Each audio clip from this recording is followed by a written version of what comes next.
Alors, bonjour mesdames, mesdemoiselles et messieurs, honorables membres invités. J'ai le privilège cet après-midi d'animer cette conférence qui a pour thème la réforme de la CEI, mythe ou réalité.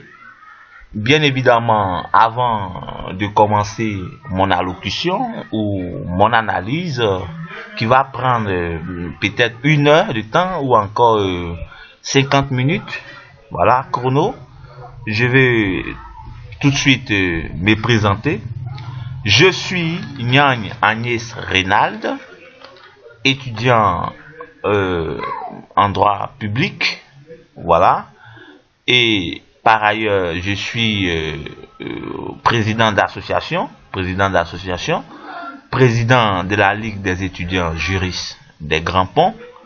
Je suis également président d'une autre association, la Ligue des élèves et étudiants du village d'Armébé. Armébé, un village situé à environ 3 km de Dabou. Dabou, la capitale de la région des Grands Ponts. Dabou, pour rappel, est situé à 27 km de la capitale économique de Côte d'Ivoire, c'est-à-dire Abidjan.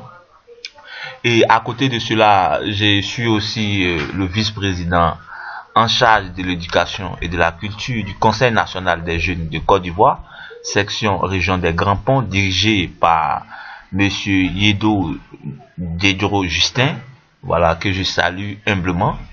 Alors, sur la question qui fait l'objet de notre rencontre, à savoir la réforme de la CEI, et la question est de savoir si véritablement c'était un mythe ou une réalité. Alors, nous allons de façon laconique, de façon succincte, expliquer pour que les Ivoiriens, les citoyens puissent comprendre le mécanisme, le fonctionnement de cette institution, voilà, de cette commission dite indépendante, et voir véritablement sur les murmures d'ici et d'ailleurs, voilà, qui, comme on l'appelle, se font actuellement sur la scène politique en Côte d'Ivoire quant à la réforme de cette institution. Alors, avant de commencer, il faut dire que je crois bien en 2016, voilà, la Cour africaine des droits de l'homme a donné un jugement. Le jugement stipule que l'État de Côte d'Ivoire, la CEI ivoirienne, ne respectait pas aux normes, aux standards internationaux et que cette instance a donné un arrêté en faveur d'une organisation de la société civile, voilà, la Ligue des défenseurs des droits de l'homme, qui ont porté devant cette juridiction une requête, voilà, sur la réforme de la CEI, et cette juridiction au niveau régional qui est la Cour africaine des droits de l'homme a reconnu véritablement que l'État de Côte d'Ivoire doit recomposer sans délai cette institution. Alors, nous sommes aux approches des élections sénatoriales, des élections comme on appelle municipales et des élections régionales. Donc aujourd'hui, nous voyons des organisations de la société civile ainsi que des partis de l'opposition qui essaient de façon indirecte de mettre la pression à l'État du Côte d'Ivoire pour que bien évidemment il y ait une réforme dans les brefs délais pour que véritablement le scrutin se déroule dans de très bonnes conditions. Alors ici, pour nous, il sera question donc d'analyser, voilà, du point de vue juridico-politique, cette décision, non seulement cette décision de la Cour africaine des droits de l'homme, et de passer en revue véritablement la composition même de cette CEI, et véritablement critiquer aussi certains mécanismes au niveau national qui véritablement ne bénéficient pas ou bien ne favorisent pas la crédibilité, bien évidemment, de cette institution. Alors, pour rappel, il y a pas mal de débats sur la question en Côte d'Ivoire. Nous voyons un peu sur les réseaux sociaux, nous voyons un peu au niveau, même au niveau des chaînes de télévision, parce que pas plus longtemps qu'il y a eu un débat sur la question, comme on appelle, sur la chaîne Africa 24, où il y avait 3 participants, un représentant de RDF France, 2 juristes, voilà, un du FPI et l'autre, vraiment, je ne me rappelle pas trop de son parti politique. Alors, ils ont échangé un peu, ils ont épilogué sur la question pour voir véritablement si l'État était obligé de faire cette réforme, encore en tout cas donner dans une posture juridico, je dirais politique, mais beaucoup politique. Voilà, parce que l'aspect juridique n'a pas, bien évidemment, été éclairé. Alors, dans un premier temps, je vais parler un peu de la Cour africaine des droits de l'homme. Pour ceux qui ne connaissent pas cette cour, après, voilà, ils vont bien comprendre, ils vont savoir, voilà, véritablement le rôle de cette institution. Alors, la Cour africaine des droits de l'homme a été créée par le protocole de 1998 qui a été adopté au Burkina Faso. Ce protocole portant création de la Cour africaine des droits de l'homme.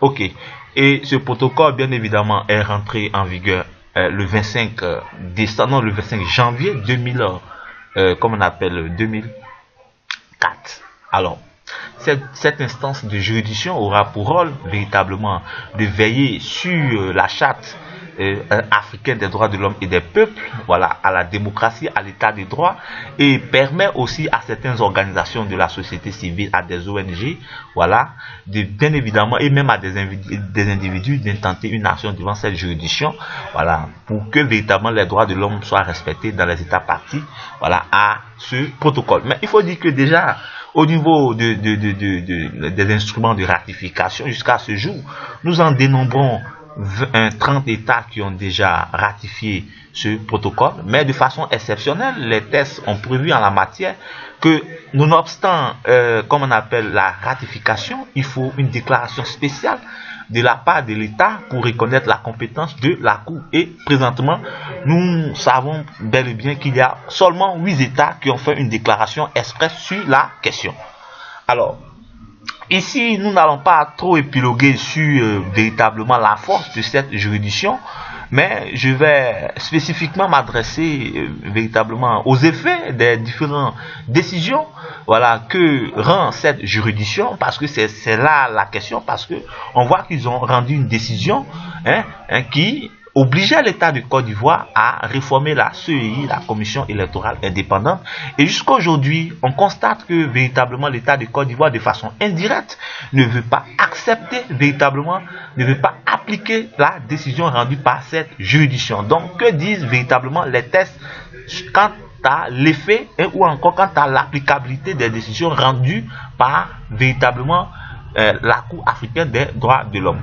Alors, il faut dire que actuellement en Côte d'Ivoire, beaucoup de partis de l'opposition semblent ignorer que véritablement aujourd'hui la question est de savoir est-ce que si véritablement une juridiction au niveau régional prend une décision, pour que cette décision s'applique à l'État, les partis de l'opposition ont cette qualité-là, véritablement, cette compétence-là de mettre la pression au gouvernement pour que le gouvernement puisse véritablement appliquer la décision qui a été rendue par la Cour de justice.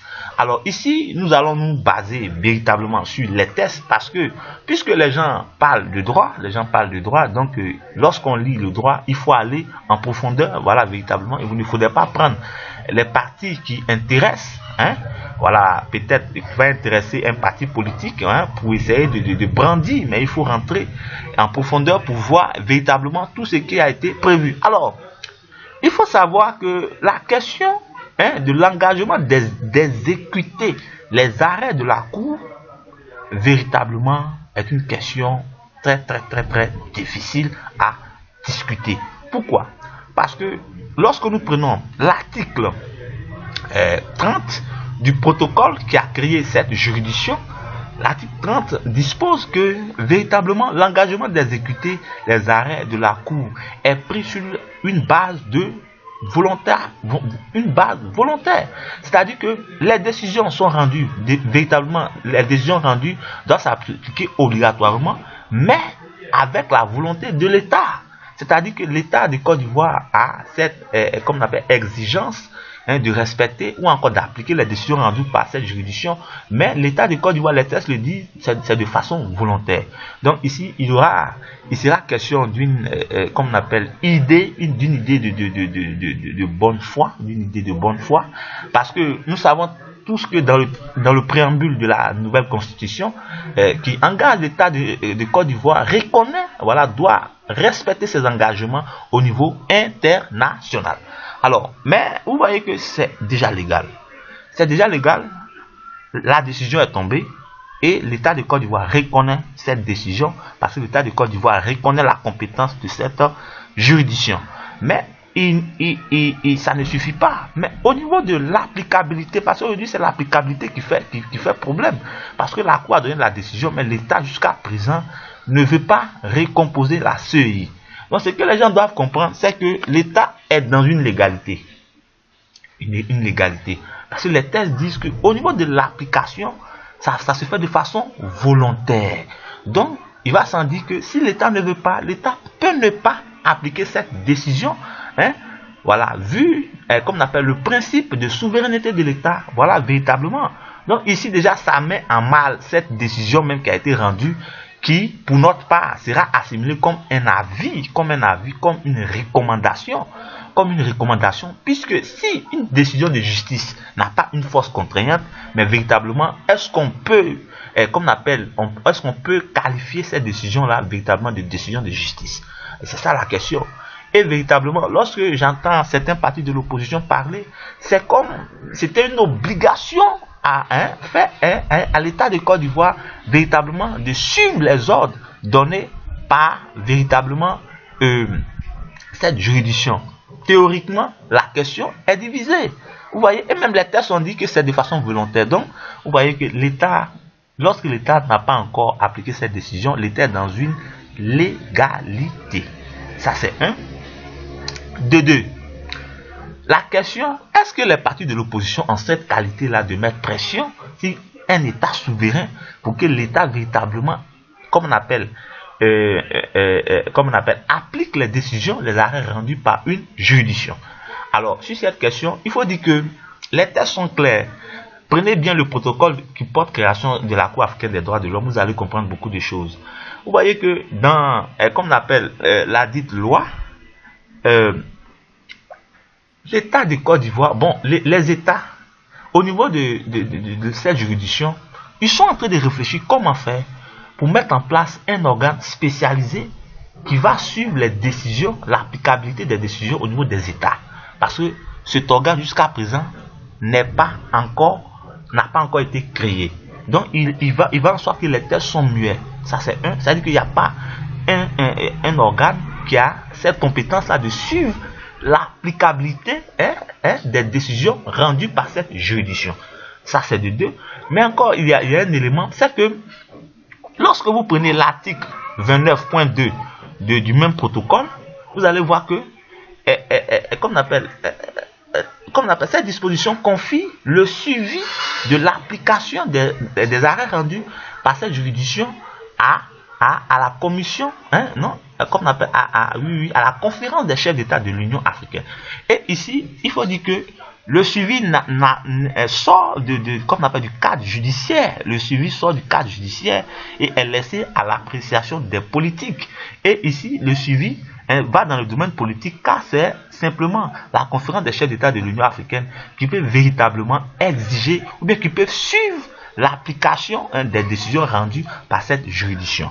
Et à côté de ça, encore une question très très épineuse, c'est-à-dire les sanctions. Parce que c'est clair, de façon naturelle, lorsqu'une juridiction donne une décision et que cette décision n'est pas appliquée, il en va ainsi qu'il doit avoir des sanctions, voilà, contre, par exemple, l'État ou bien contre la personne qui refuse d'appliquer, de mettre en évidence cette décision. Et ici aussi, les textes sont muets sur la question. Il n'y a pas de sanctions, il n'y aura pas de sanctions pour l'instant, qui peut véritablement, on appelle contraindre l'État. Voilà, mais simplement au niveau international, on dira que véritablement c'est un État. C'est l'image de l'État, par exemple, qui sera véritablement vu sur le plan international pour dire que c'est un État qui ne respecte pas les droits de l'homme. Donc ça fait que l'État peut perdre certains avantages. Voilà, effectivement. Bon, mais vous voyez que là aussi, en Afrique, vous voyez que c'est une question un peu sensible parce que écarter un État automatiquement, un État comme la Côte d'Ivoire, l'écarter parce que, bon, vous allez voir que ça aussi, on peut même écrire un ouvrage dessus.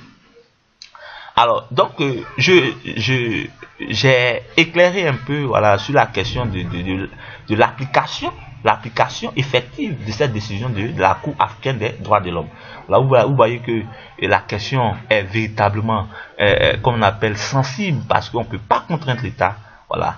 Ok. Donc, raison pour laquelle, jusqu'à aujourd'hui, on attend les murmures de part et d'autre, de l'opposition, des organisations dites de société civile, mais jusqu'à présent, rien n'est fait. Ok.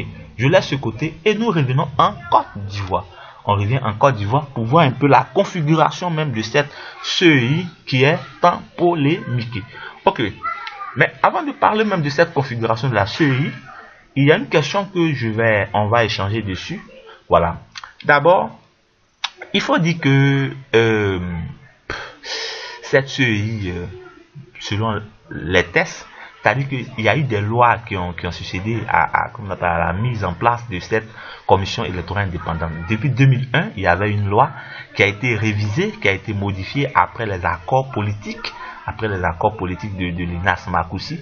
Et en 2004, il y a eu une nouvelle loi qui a permis à certains groupements politiques, à certains mouvements rebelles, voilà, véritablement de siéger dans cette instance, véritablement pour qu'il y ait une transparence absolue, une transparence accrue dans les élections.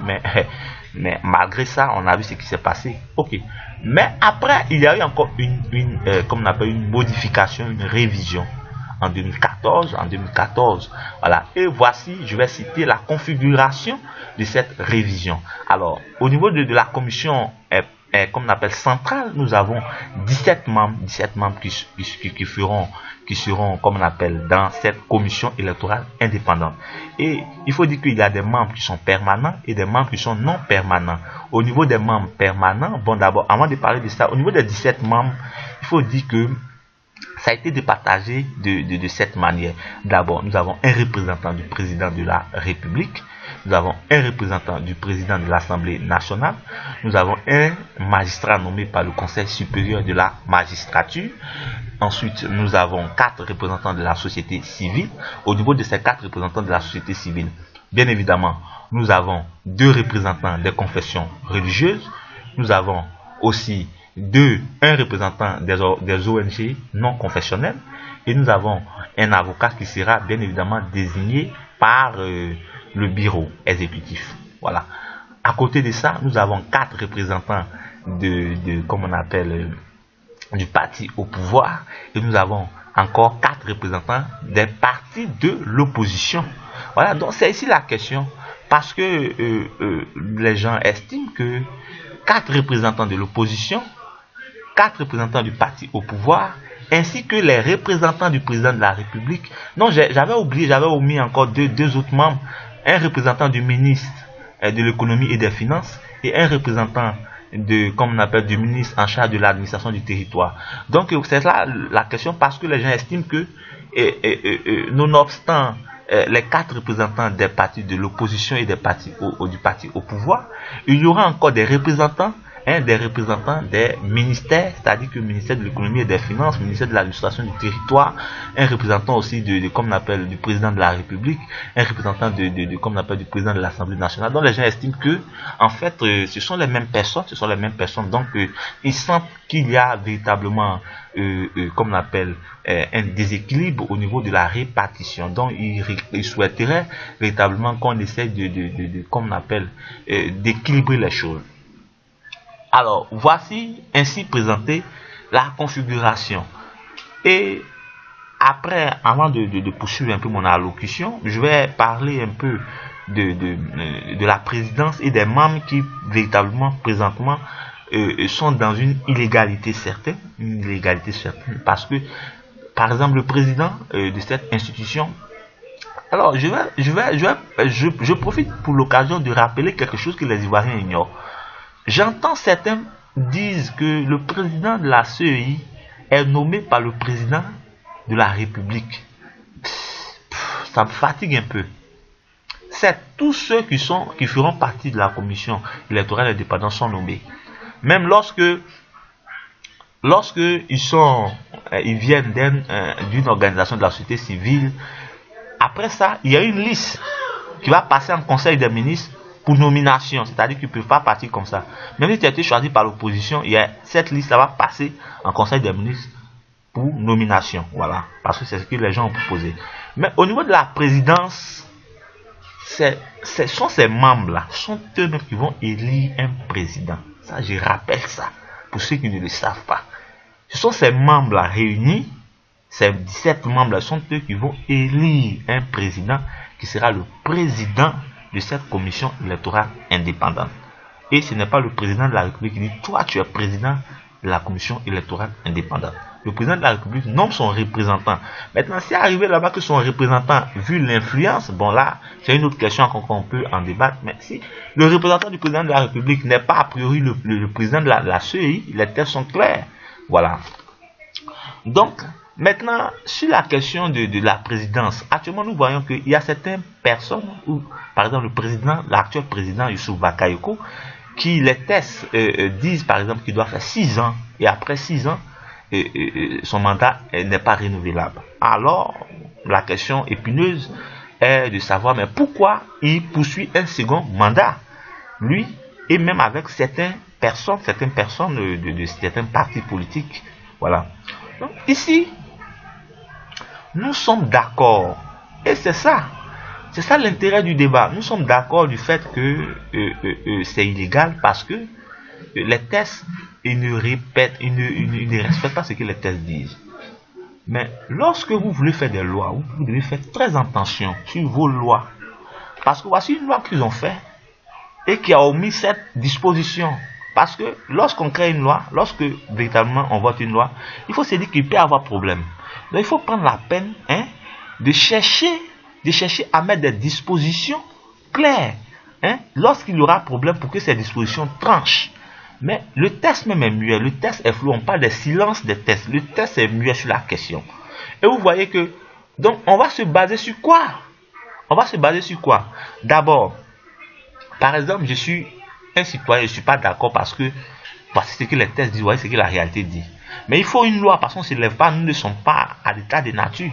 Il faut un test de loi qui va nous dire que si le président de la CEI a fini ses 6 ans et qu'il fait un second mandat, voici ce que le citoyen doit faire, ou bien voici ce que les partis de l'opposition doivent faire. Par exemple, saisir une juridiction, par exemple, ça peut être une juridiction spéciale, comme par exemple le Conseil constitutionnel, et véritablement pour que le Conseil constitutionnel essaie de régler la question, vous voyez. Mais on dit que le Conseil constitutionnel, il est le juge des élections en Côte d'Ivoire, mais cette question-là ne rentre pas dans la compétence du Conseil constitutionnel. Donc vous voyez que ça c'est un problème. Donc il faudrait qu'à la longue, lorsque vous allez écrire des lois, c'est pas s'il y avait une loi véritablement, parce que pourquoi les gens sont partis jusqu'au niveau de la Cour africaine des droits de l'homme, parce qu'ils ont vu qu'en Côte d'Ivoire, il n'y a aucun mécanisme juridique, aucun mécanisme qui pouvait véritablement traiter cette question-là. Donc ils étaient obligés de sortir de la Côte d'Ivoire. Voilà. Pourtant la Côte d'Ivoire c'est un État souverain, c'est un État conscient. Donc dorénavant, lorsque vous allez faire vos tests de loi, vous devez réfléchir pour mettre tous les mécanismes en place pour que demain, lorsqu'il y a un problème, si par exemple il y avait une disposition qui clarifiait clairement ce qui allait se passer lorsqu'il y aura un tel problème, automatiquement on aurait savoir ce que le citoyen allait faire. Mais parce que actuellement nous voyons que ce sont des questions d'intérêt maintenant, des questions d'intérêt politique. Voilà, vous voyez qu'ici maintenant il y a une collision entre le droit et la politique. Voilà, pourtant les deux sont des faux amis. Alors, donc c'est un peu ça, c'est un peu la triste réalité en Côte d'Ivoire. Voilà, c'est ce qui se passe en Côte d'Ivoire malheureusement. Donc voilà. Maintenant, quelle est la solution que nous pouvons proposer? Quelle est la solution que nous pouvons proposer aux Ivoiriens? Parce que avant de chercher à recomposer cette CEI, ça ne va pas se faire dans la bouche. Parce qu'on voit comme on appelle des conférences de presse, on voit des murmures, des débats par-ci par-là, mais ça ne va pas se faire comme ça. Il faut une loi. Il faut une loi. Est-ce que vous comprenez? C'est cette loi-là qui va nous dire qu'il y a réforme. Mais le gouvernement, c'est pas le gouvernement seulement qui a cette capacité de prendre une mesure normative. Vous voyez? Le gouvernement peut faire, comme on appelle, un projet de loi portant réforme de la CEI, tout comme l'Assemblée nationale peut faire une proposition de loi. Mais si, parce que ici maintenant, la question politique va jouer. La question politique va jouer parce que ici maintenant, ce sont les intérêts que chacun va chercher à protéger. Mais au niveau de l'Assemblée nationale, ils peuvent aussi faire une proposition de loi. Une proposition de loi, on ne les empêche pas. Une proposition de loi portant révision de la commission électorale. Mais ils sont mieux aussi. Mais pourquoi ils sont mieux? Ils sont mieux parce qu'il y a un parlementarisme absolu. Mais c'est ça, ce sont les conséquences. Lorsqu'il y a une élection de députation et que véritablement on vous dit faites tout pour que vous soyez représenté au Parlement. Mais il y a des gens qui s'en foutent de ça. Mais aujourd'hui, voici ça, voici la question. Si véritablement l'opposition était fortement représentée à l'hémicycle, vous allez voir que tout de suite, ils allaient prendre une proposition de loi et ça allait véritablement faire chambouler les choses. Mais ce sont les mêmes gars qui sont assis là-bas. Vous pensez que quoi? C'est ça la politique. Le politique, c'est l'intérêt qu'il recherche. Le politicien n'a que des intérêts. Vous voyez? Donc vous voyez que ça sera une question véritablement mythique, une question mythique parce que tant que ça ne va pas arranger le gouvernement, ils ne vont jamais le faire. Et encore, ce qui est encore grave, c'est que nous voyons dans les négociations, les gens veulent que au niveau de la présidence de cette commission-là, ça soit par exemple l'opposition ou bien ça soit un acteur de la société civile qui soit, comme on appelle à la présidence, et pour que les choses soient équilibrées. C'est comme maintenant, voici des exigences on fait maintenant des exigences au pouvoir en place. Mais qui pourra accepter ça? Personne au monde. Personne au monde ne pourra accepter ça. Voilà. Pas pour dire que véritablement nous sommes d'avis avec eux, mais il faut faire une analyse claire, une analyse d'intérêt. Donc, ce que nous pouvons conseiller à l'opposition, parce qu'il ne faudrait pas que demain, ça va créer des bobos en Côte d'Ivoire, et nous savons que ça peut arriver, ça va arriver. Voilà, simplement ce que nous voulons vous dire, c'est de chercher à mobiliser vos militants pour aller s'inscrire sur la liste électorale. Voilà, sur la révision de la liste électorale, pour aller s'inscrire, pour chercher à vous voter véritablement. Parce que lorsque vous allez vous attarder sur cette question de CEI, mais actuellement, les autres, ils avancent, ils essaient de mobiliser, ils essaient d'inciter. Mais vous allez voir qu'à la fin, vous allez faire des marches stériles, des mobilisations, des manifestations stériles. Et du coup, ils vont encore rafler les partis. Ils vont encore rafler les postes à pouvoir. Et encore, vous allez rester là à gueuler. Je ne vous injure pas, mais c'est une réalité. Voilà. Donc, c'est mon avis. Voilà. Actuellement, lorsque je vous rappelle que ne prenez pas comme argument béton cette décision de la Cour africaine des droits de l'homme. Parce que vous allez beaucoup durer. Parce que vous-même, vous n'avez même pas la qualité. Il n'y a pas une disposition qui vous permet de mettre la pression à l'État de prendre une loi. Là, je suis désolé. Véritablement, nous sommes dans un état de droit. Comme c'est le droit que vous voulez brandir, donc on va parler du droit. Donc vous aussi, vous n'êtes pas dans une légalité. Vous n'êtes même pas dans une légalité. Parce que ce sont des intérêts qui vous intéressent aussi. Donc ce que nous préconisons, avec le temps ça va aller, doucement ça va aller, voilà. Mais il va sans dire qu'au niveau de cette commission, ce n'est pas simplement les gens de l'opposition, mais nous incitons aussi au gouvernement d'essayer de voir la question, parce que la Côte d'Ivoire est un état sérieux, un état véritablement sérieux. Donc si au niveau de la communauté internationale, il y a une décision qui tombe d'une juridiction comme on appelle régionale, véritablement on doit tenter de respecter ça véritablement pour ne pas comme on appelle salir notre image au niveau international. Donc ce que nous proposons au gouvernement, c'est que le gouvernement essaie de prendre comme on appelle un projet de loi pour essayer de voir. Moi, je ne veux pas parler de l'équilibre en tant que tel, mais au niveau de Youssouf Bakayoko, de ces personnes-là qui ont déjà dépassé le mandat et qui sont toujours là, ils doivent voir leur situation, ils doivent véritablement voir leur situation, voilà. Mais si rien n'est fait, je pense qu'il faudrait que les Ivoiriens acceptent comme ça et qu'on aille aux élections et véritablement, ce ne sont pas ce n'est pas comme on appelle cette commission électorale qui vote véritablement, parce que ce sont les citoyens, ce sont les militants qui vont voter, et l'élection, c'est vrai, cette CEI a un rôle très important, mais la communauté internationale aussi va constater ce qui va se passer sur le terrain, parce que voilà. Donc nous vous disons merci pour ceux qui nous ont suivis. Voilà, nous sommes ouverts maintenant à votre question, à vos différentes inquiétudes. Nous vous disons merci. Ciao, ciao.